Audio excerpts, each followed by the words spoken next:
Right in the midst of a crucial presidential election, a little bit of dysfunction inside the Democratic National Committee, and it's now breaking into the open.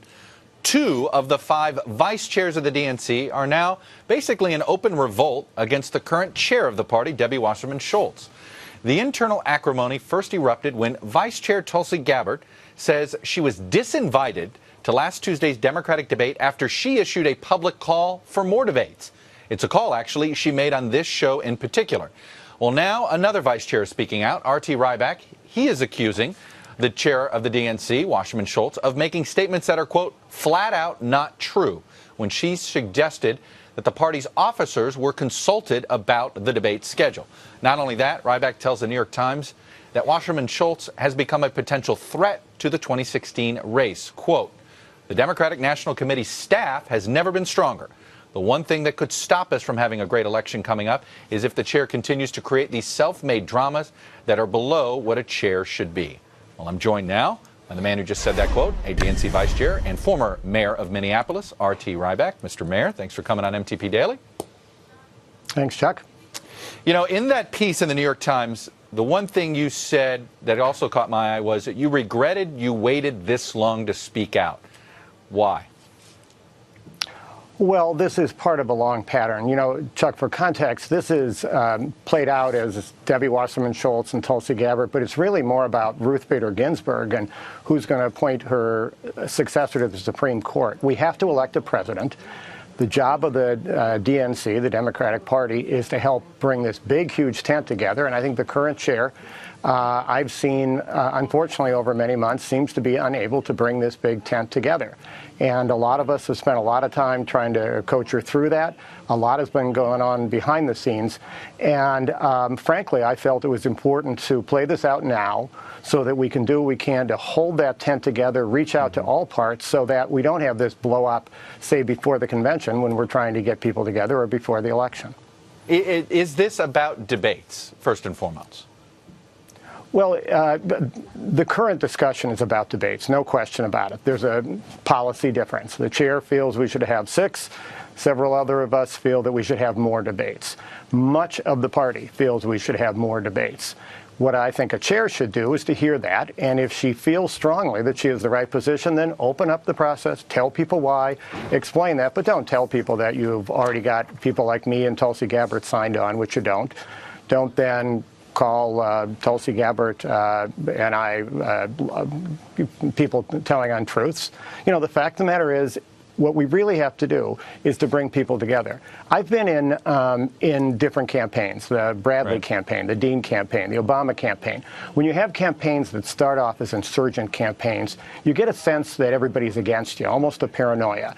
And it's essential for the Central Party to be able to say, hey, look, it's all going to be fair and equal. Now, we did that when the party met in Minneapolis and all the candidates got the same amount of time.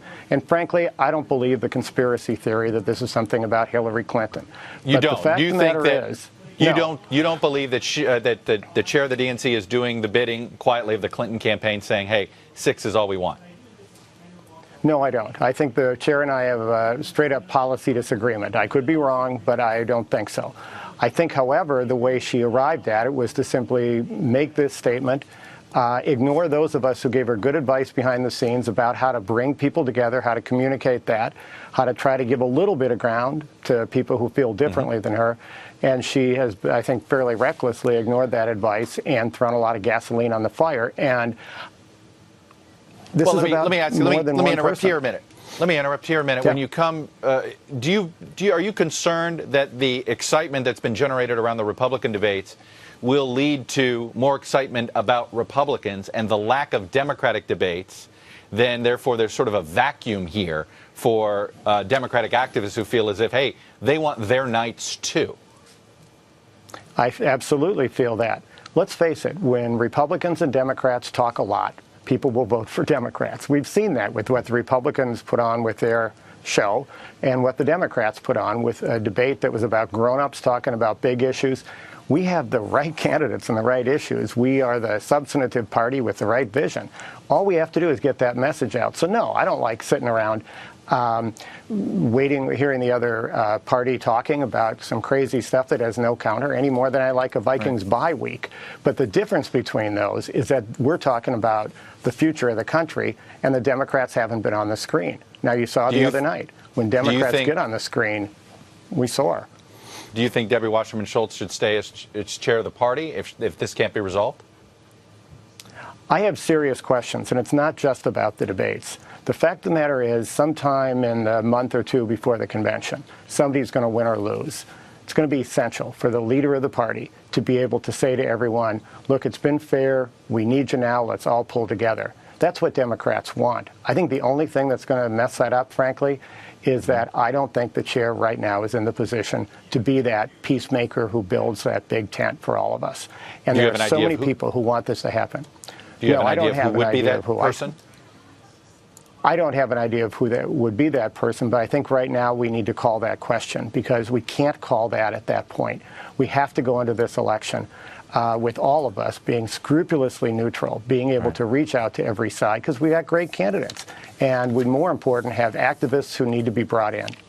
Are you guys going to have is there an emergency meeting you could call? Is there a new DNC meeting you call where you could start airing this out?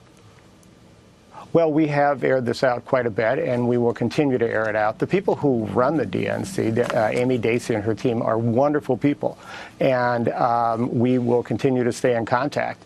The only reason I went public on this was after the chair went on television and repeated a knowing untruth about Tulsi Gabbard, who one of our fellow co-chairs, who is a congresswoman from Hawaii, is a great leader of the party, and I'm not going to stand by and watch that. We shouldn't. All right. R.T. Rybak, former mayor of Minneapolis, a vice chair of the DNC. Thanks for coming on MTP Daily. And before I let this go, I should read, we reached out to the DNC for a statement, and it was Amy Dacey, who is the chief of staff of the DNC, and she writes this. Officers and members we've heard from since Tuesday night have been thrilled that we had a great debate. We're in regular communication with all of our campaigns and discuss any number of issues with members and officers. And while we are always striving to improve upon that, we have a diverse and talented group of vice chairs, and the party very much needs their voices moving forward. Thank you very much, Mr. Mayor. Thanks, Jeff.